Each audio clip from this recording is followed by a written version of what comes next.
할렐루야. 우리 옆에 있는 분들과 서로 문안하겠습니다. 주님의 이름으로 사랑하고 축복합니다.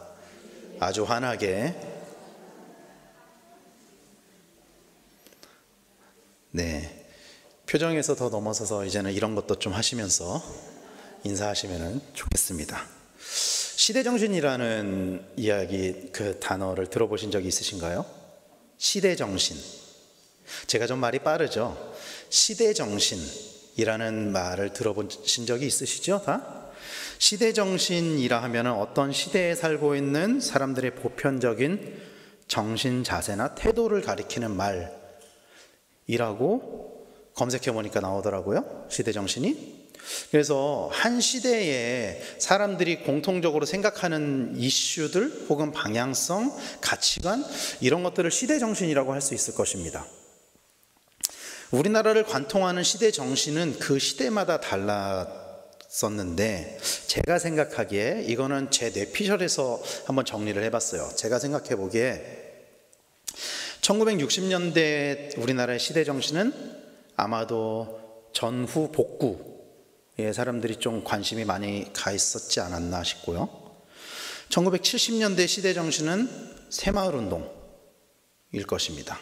그리고 1980년대 시대정신은 아마도 제가 보기엔 민주화운동이 시대정신이었을 것 같고, 1990년대 시대정신은 자유, 자율, 이런 것들이 시대정신이 아니었을까요?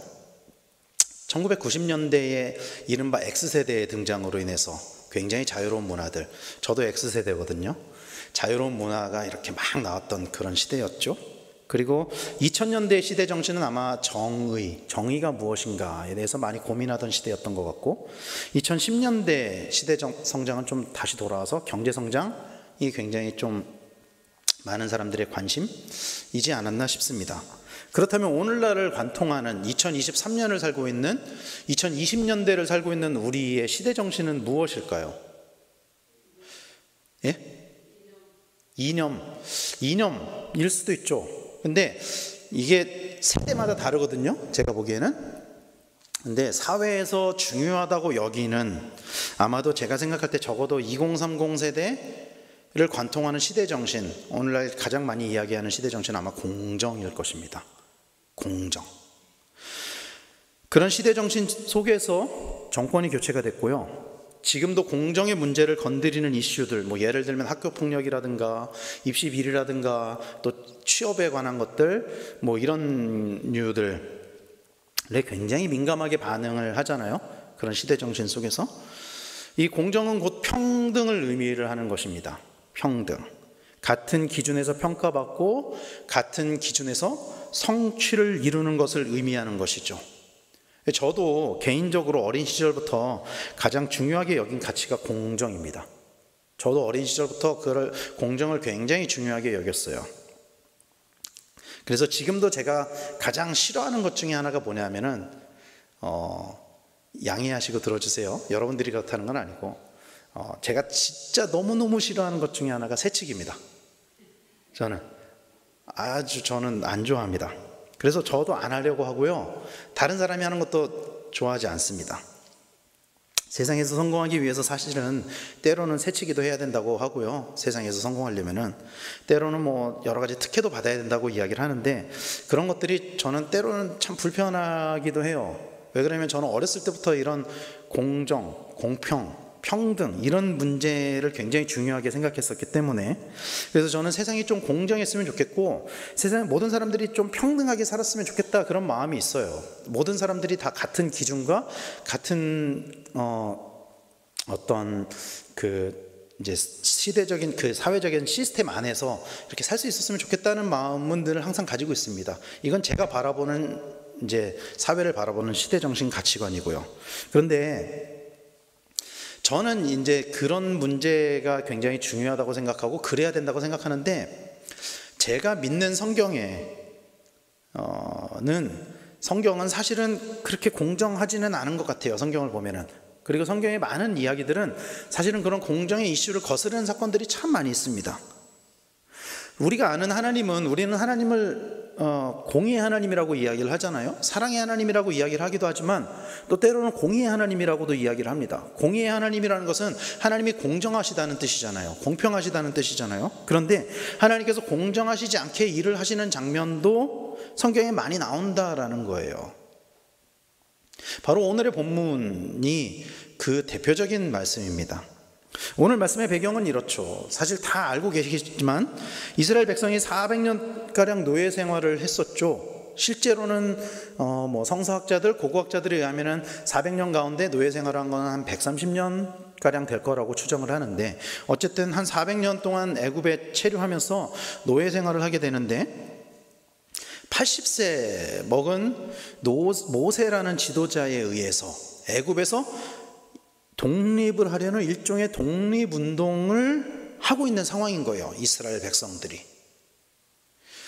모세는 하나님의 말씀에 따라 바로에게 이스라엘 백성들을 보내달라고 요구를 하고, 바로는 그 요구에 어떻게 반응했죠? 항상 거절했죠. 그리고 하나님께서 그때마다 징계를 내리셨고, 그러면 또 바로는 그 모세의 요구를 수용을 하고, 그러다가 또 거절하고, 이런 일들이 9번이 반복이 된 상황인 거예요.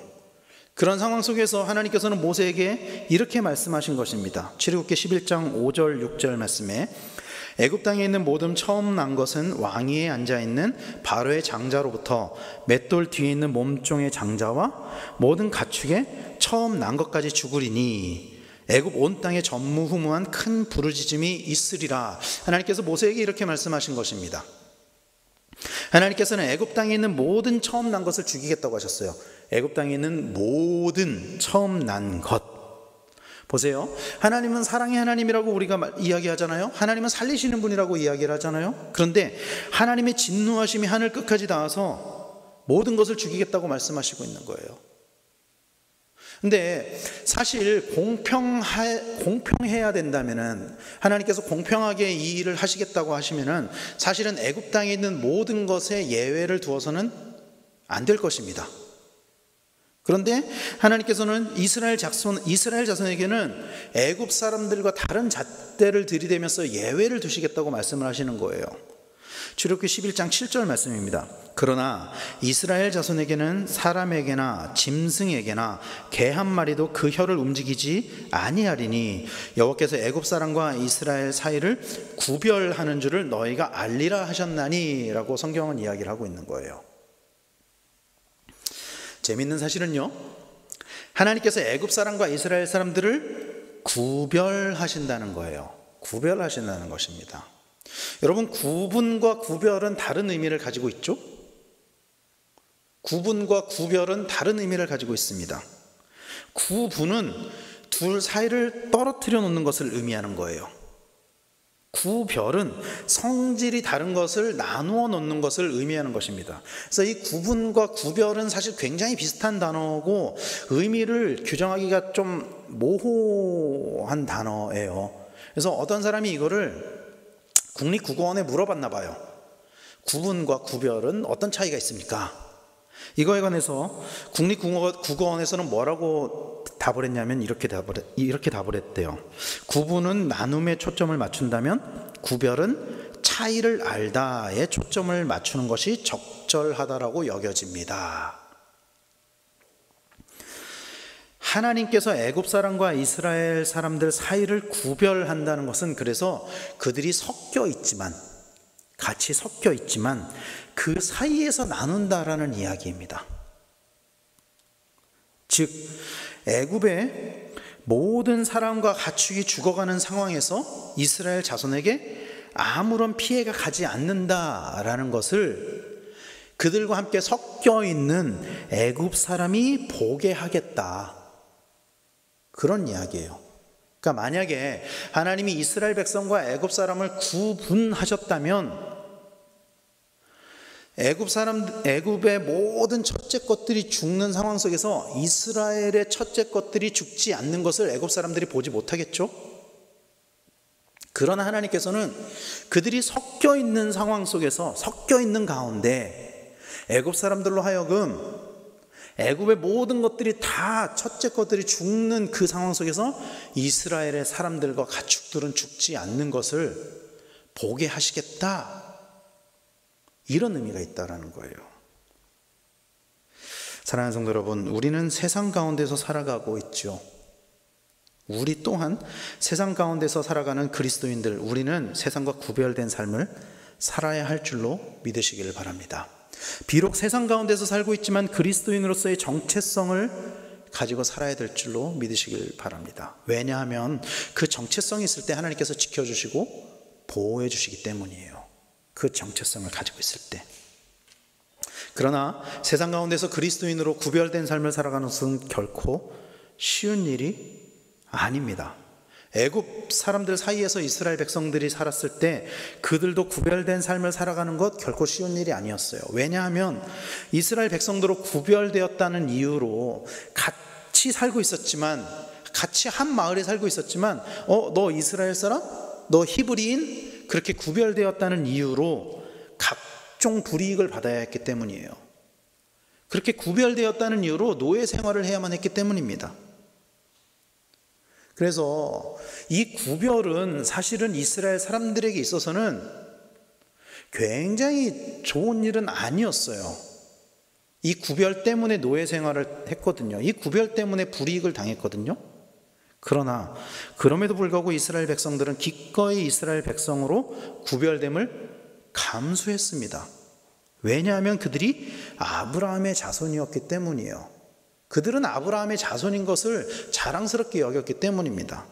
그리고 그들이 아브라함의 자손인 것을 자랑스럽게 여겼던 이유는 하나님과 아브라함이 맺은 언약을 믿고 있었기 때문이에요. 그 언약을 믿고 살았기 때문입니다. 출애굽기 2장 23절에서 25절 말씀은 이렇게 이야기를 합니다. 여러 해 후에 애굽 왕은 죽었고 이스라엘 자손은 고된 노동으로 말미암아 탄식하며 부르짖으니 그 고된 노동으로 말미암아 부르짖는 소리가 하나님께 상달된지라. 하나님이 그들의 고통 소리를 들으시고 하나님이 아브라함과 이삭과 야곱에게 세운 그의 언약을 기억하사 하나님이 이스라엘 자손을 돌보셨고 하나님이 그들을 기억하셨더라. 비록 노예 생활 가운데 있었지만 하나님이 기억하셨다고 이야기를 하고 있죠. 뭘 기억했다고요? 아브라함과 이삭과 야곱에게 세운 그의 언약을 기억하셨다라고 이야기하고 있습니다. 이스라엘 백성은 고통 가운데 하나님께 부르짖었습니다. 그들은 자신의 조상인 아브라함과 이삭과 야곱의 하나님께 부르짖은 거예요. 왜? 그 언약을 기억하고 있었기 때문에. 그리고 이스라엘 백성들만 그 언약을 기억하고 있었던 것이 아니라 하나님께서도 그 언약을 기억하셨다. 그래서 그것으로 말미암아 그들을 돌보셨다라고 성경은 이야기를 하고 있는 것입니다. 여전히 노예 생활 가운데 있었지만, 그러니까 겉으로 보기에는 노예 생활 가운데 있었지만 하나님은 여전히 그들을 돌보시고 계셨다. 성경은 이렇게 이야기를 하고 있는 거예요. 노예 생활 가운데 있는 이스라엘 백성들은 하나님 왜 우리를 돌보지 않으십니까? 그렇게 부르짖었겠죠. 그러나 성경은 그때도 하나님께서 여전히 이스라엘 백성을 돌보셨다. 이렇게 기억하고 있는 것입니다.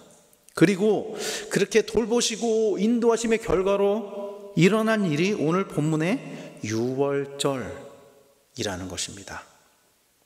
유월이 가지고 있는 뜻이 무엇이죠? 넘어가다, 이런 뜻이죠.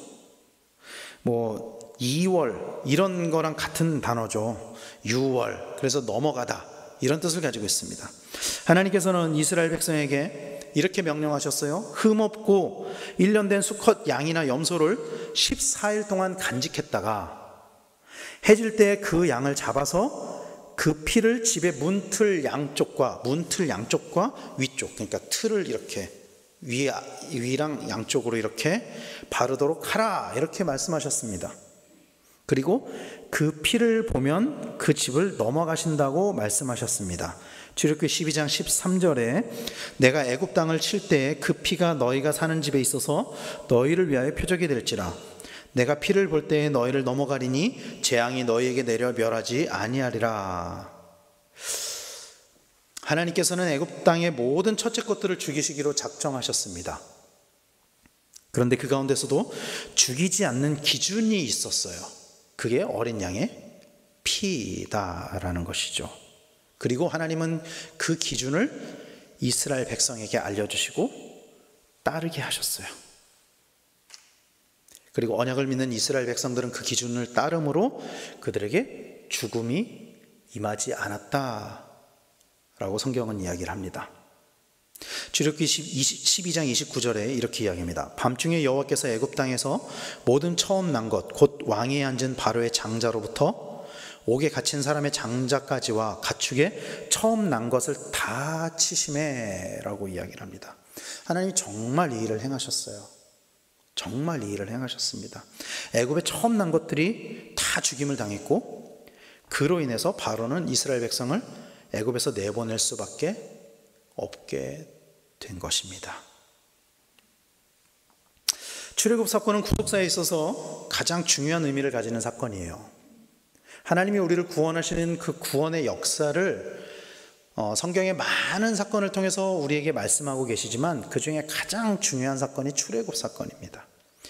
예수님께서 우리를 구하신 것을 예표하는 사건이고요, 출애굽을 통해서 하나님이 얼마나 우리를 사랑하신지를 우리는 알 수가 있습니다. 그리고 이 출애굽 과정에서 가장 중요한 사건은 단연 유월절 사건입니다. 다른 9가지의 재앙이나 홍해가 갈라진 사건도 굉장히 중요한 사건이죠. 하지만 가장 중요한 사건은 하나님께서 이스라엘 백성을 유월하신 사건이에요. 그렇다면 왜 하나님께서 그런 과정을 통해서 이스라엘 백성을 애굽에서 나오게 하셨느냐 하는 것이죠. 왜 이런 과정을 두었느냐는 것이죠. 이스라엘 백성을 구별하는 것이 아니라 사실 하나님께서 이스라엘 백성을 애굽과 처음부터 그냥 구분하면 되지 않았을까요? 이런 불필요한 10가지의 재앙을 내리는 과정이 필요한 것이 아니라 그럴 필요 없이 그냥 하나님께서 처음부터 애굽 사람과 이스라엘 백성을 그냥 구분해 버리시면은, 나눠 버리시면 물리적으로, 그러면은 그냥 그 자체로 출애굽이 되는 것이잖아요. 근데 하나님은 그렇게 하지 않으시고 그 사이에서 그들을 구별하셔서 애굽 사람들로 하여금 그들의 장자들이 죽어가는 그 상황 속에서 이스라엘 사람들의 장자들은 무사한 것을 보게 하셨단 말이죠. 왜 하나님이 그런 과정을 지나가게 하셨느냐는 것이죠. 성경은 하나님께서 유월절 기적을 행하신 이유를 이렇게 이야기를 하고 있습니다. 출애굽기 12장 12절 말씀입니다. 내가 그 밤에 애굽 땅에 두루다니며 사람이나 짐승을 막론하고 애굽 땅에 있는 모든 처음 난 것을 다 치고 애굽의 모든 신을 내가 심판하리라. 나는 여호와라. 이렇게 이야기를 하고 있습니다. 하나님께서는 애굽의 모든 신을 심판하신다고 말씀을 하세요. 이게 유월절을 행하신 이유입니다. 이 일을 행하신 이유입니다. 이미 앞에서 행하신 9가지의 기적 또한 애굽의 신들을 친 행위라고 볼 수 있습니다. 제가 언젠가 말씀드렸지만 고대 민족과 민족의 전쟁, 나라와 나라와의 전쟁은 그들이 섬기는 신과 신의 전쟁으로 여겨졌어요. 어떤 신이 더 힘이 세냐, 어떤 신이 더 강력한 신이냐, 이런 전쟁으로 여겨졌습니다. 히브리 사람들이 믿고 있는 단일신 여호와와 애굽 사람들이 믿고 있는 수백여 가지의 신의 싸움으로 여겨졌다라는 거예요. 그 중에 9가지의 신을 하나님께서 이미 치셨어요. 이 과정을 통해서. 그리고 이제 와서는 애굽의 모든 신을 심판하시겠다고 말씀하고 있는 거예요. 그 수백 가지의 신 중에 9가지는 이미 치셨고 나머지 모든 신을 심판하시겠다. 그리고 그 결과로 하나님께서는 애굽 신들의 끝판왕, 우리가 게임하면 끝판왕이라고 그러거든요. 마지막 최종 보스. 그 끝판왕이 누구였냐? 애굽 신의 끝판왕이 태양신으로 불리는 바로였습니다. 끝판왕이. 그 바로를 치겠다고 말씀하시는 거예요. 그 바로를 심판하시겠다고. 그리고 바로의 장자를 죽이심으로 바로를 심판하셨고, 그로 인해서 내가 여호와다, 내가 하나님이다, 그거를 이스라엘 사람과 애굽 사람들에게 말씀하고 계신다라는 거예요. 이게 유월절이 가지고 있는 첫 번째 큰 의미입니다. 하나님의 하나님 되신 것입니다. 하나님이 창조주 하나님으로 여호와로 인정되는 것, 사람들 사이에서, 이스라엘 사람과 애굽 사람들 사이에서 하나님의 하나님됨을 아는 것, 이것이 유월절의 큰 첫 번째 의미라는 거예요. 이스라엘 백성들이 고난 가운데 있을 때 하나님을 찾았으나 여전히 그 고난에서 해방되지 않았을 때 그들은 하나님의 하나님 되심을 온전히 믿지 못했을 것입니다. 아니, 우리를 창조하신 하나님이라면, 우리를 인도하신 하나님이라면은 왜 우리를 이런 고난 가운데 두는가? 그러나 하나님은 그 상황 속에서도 그들 가운데 구별하심으로, 그리고 애굽의 끝판왕 바로를 심판하심으로 하나님의 하나님 되심을 선포하셨다는 것입니다. 하나님은 물론 어제나 오늘이나 변함이 없으신 분이시지만, 그러나 사람들에게 있어서 하나님은 동일한 대상으로 여겨지지는 않는 것 같아요. 내가 잘 될 때는, 잘 나갈 때는, 편안할 때는 하나님이 나를 도우시는 분으로 여겨지죠. 그렇게 고백이 되죠. 그러나 내가 어려울 때는 여러분 어떻습니까? 하나님이 나를 버리셨다, 이렇게 생각되지 않나요? 나한테 정말 큰 어려움이 닥쳤을 때 나한테 가장 먼저 드는 생각은, 왜 하나님께서는 나를 이렇게 두시는가? 왜 하나님은 나를 고난 가운데 두시는가? 이렇게 여겨지지 않느냐는 것입니다. 그래서 때로는 내 필요에 따라서 하나님이 구원자가 되기도 했다가 하나님이 우상이 되기도 하는 것, 이것이 사실 우리 2020년대를 살아가고 있는 우리에게도 출애굽 시대의 그 사람들과 동일하게 여겨지는 하나님에 대한 인식이 아니냐는 거예요. 그래서 하나님은 이스라엘 백성에게 하나님이 하나님 되심을 보여주실 필요를 느끼셨다라는 것입니다. 당시 이스라엘 사람들에게 가장 강한 힘, 그러니까 이스라엘 사람들이 생각할 때 가장 센 힘을 가지고 있는 존재는 누구였을까요? 아마도 바로였을 것입니다. 그들에게는 그조차도, 그 바로조차도 하나님 앞에서 얼마나 무기력한 존재인지를 오늘 하나님께서는 이스라엘 백성에게, 그리고 오늘 우리에게 보여주고 계시는 것입니다. 어제나 오늘이나 동일하게 살아계신 그 하나님께서 오늘 우리에게도 이것을 동일하게 말씀하시고 계신다는 사실을 믿으시길 바랍니다. 많은 그리스도인들이 하나님의 존재를 의심해요. 하나님의 능력을 의심합니다. 그러나 하나님은 여전히 살아계시고 여전히 일하시며 여전히 역사하시는 분이라는 것을 믿으시기를 바랍니다. 그래서 오늘도 우리가 하나님의 존재를 인정하며 하나님을 의지하기를 하나님께서는 원하시는 분이십니다. 그래서 성경은 이렇게 이야기를 해요. 시편 46편 10절에 이르시기를 너희는 가만히 있어 내가 하나님 됨을 알지어다. 내가 문나라 중에서 높임을 받으리라. 내가 세계 중에서 높임을 받으리라 하시도다. 내가 아무리 무언가를 하려고 해도 할 수 없는 것들을 잠잠히 하나님께서 하시기를 기다릴 때 하나님 그 모든 것들을 이루시며 우리로 하여금 하나님을 고백할 수밖에 없도록 인도하신다는 사실을 믿으시기를 바랍니다. 그리고 그런 은혜가 오늘 우리에게 임하시게 되기를 간절히 축원합니다. 이게 유월절이 가지고 있는 첫 번째 큰 의미입니다. 그리고 유월절이 가지고 있는 두 번째 큰 의미는 우리가 다 알고 있는 것처럼 예수님의 죽으심을 예표한다라는 것입니다. 하나님은 우리의 주권자가 되십니다. 믿으십니까? 하나님은 우리의 주권자 되십니다. 믿으십니까? 하나님은 우리의 주인 되십니다. 믿으십니까? 하나님은 이스라엘 백성에게 주권자가 바로가 아니라 나다, 내가 너희들의 주인이다, 그거를 보여주시고 계세요. 그런데 그런 하나님께서 피조물인 인간을 위해서 자신의 독생자인 예수 그리스도를 보내주실 것을 예언하고 있는 것입니다. 주권자가 피조물을 위해서 자기 스스로를 내어주겠다, 그렇게 말씀하고 있는 거예요. 이 유월절 사건은. 요즘 새벽에 제가 히브리서 말씀을 전하고 있습니다. 히브리서에서는 예수님을 대제사장으로 묘사하기도 하고 어린 양으로 묘사하기도 합니다. 그리고 그것은 하나님과 이스라엘 백성이 맺은 언약의 내용이기도 합니다. 하나님께서 흠없는 제물의 피를 받으시고 그 제물을 바친 사람의 죄를 사해 주시는 것, 이것이 하나님과 인간이 맺은 언약입니다. 유월절 어린 양의 피로 이스라엘 백성은 애굽으로부터 벗어나게 되었습니다. 그래서 이 어린 양, 흠없는 어린 양의 피를 바르라고 이야기를 하고 있죠. 마찬가지로 유월절 예수 그리스도의 피로 우리는 죄로부터 벗어나게 되었다라는 사실을 믿으시기를 바랍니다. 자신의 집에 어린 양의 피를 바른다는 것은 이런 의미가 있는 것입니다. 당시에 이스라엘 백성은 이게 어떤 의미인지 몰랐을 거예요.